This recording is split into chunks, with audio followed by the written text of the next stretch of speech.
नमस्कार। आज मैं और आप देखेंगे एविएशन के बारे में कोई ऐसी खबर कि शायद आपका ये सवाल होगा कि भाई मैं ज़िंदा ही क्यों हूँ। सबसे बड़ी एविएशन की खबर लेकर हम हाजिर हैं और जिसमें हम जानेंगे इंडिगो की बड़ी संकट की स्थिति, एयरबस की तकनीकी झटके और बहुत सारी चीज़ें इस साल की जो कुछ भी हुआ है।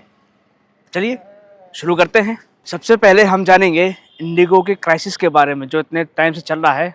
आज शायद चौथा या पांचवा दिन हो चुका होगा। पहले तो ये देखते हैं कि हो क्या रहा है। इस सप्ताह भारत में घरेलू हवाई यात्रा के सबसे कठिन दौर से गुजर रही है। इंडिगो जो देश की सबसे बड़ी एयरलाइन है, लगातार तीसरे दिन भारी रद्दीकरण का सामना कर रही है।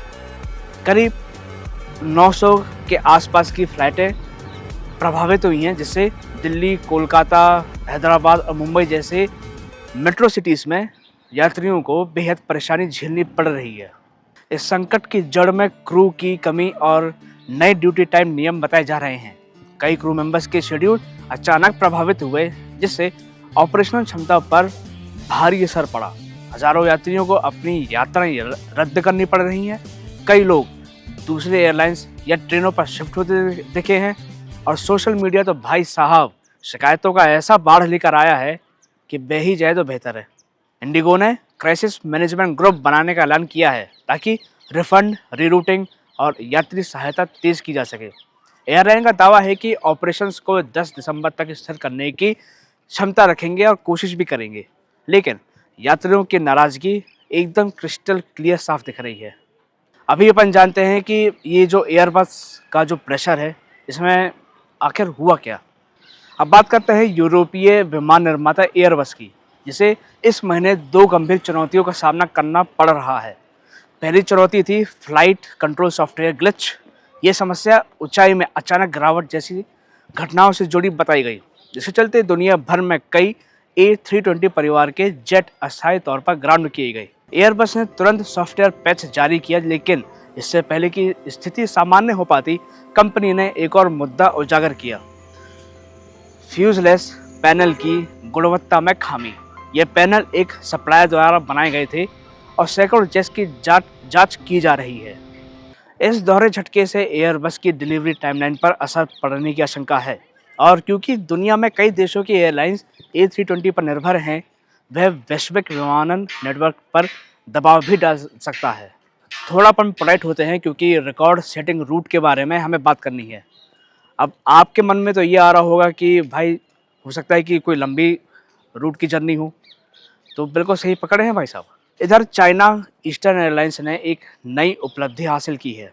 एयरलाइन ने दुनिया की सबसे लंबी one stop schedule passenger flight launch की है, शंघाई से ब्यूनस आयर्स ऑकलैंड के रास्ते। ये यात्रा करीब 29 घंटे तक चलती है और लगभग 20,000 किलोमीटर कवर करती है। यह रूट एशिया और साउथ अमेरिका के बीच बढ़ती कनेक्टिविटी और लंबी दूरी की उड़ानों की बढ़ती मांग को दर्शाता है। एयरलाइंस अब नए अंतर महाद्वीप मार्केट खोलने में रुचि दिखा रही है। इस साल की सबसे बेहतरीन एयरलाइंस, आपके दिमाग में कतर एयरवेज के बारे में ज़रूर ख्याल आया होगा, तो आप बिल्कुल सही जगह पर पहुंच रहे हैं क्योंकि 2025 की टॉप एयरलाइन रैंकिंग जारी हो चुकी है। इस साल भी कतर एयरवेज और सिंगापुर एयरलाइंस ने बाजी मारी है। दोनों एयरलाइंस को बेहतरीन सेवा, आरामदायक केबिन अनुभव और समय के संचालन के लिए शीर्ष स्थान मिला है। यह रैंकिंग बताती है कि पोस्ट पेंडेमिक दौर में भी यात्री अभी भी क्वालिटी, भरोसे और सुविधा को सबसे ज़्यादा प्राथमिकता देते हैं।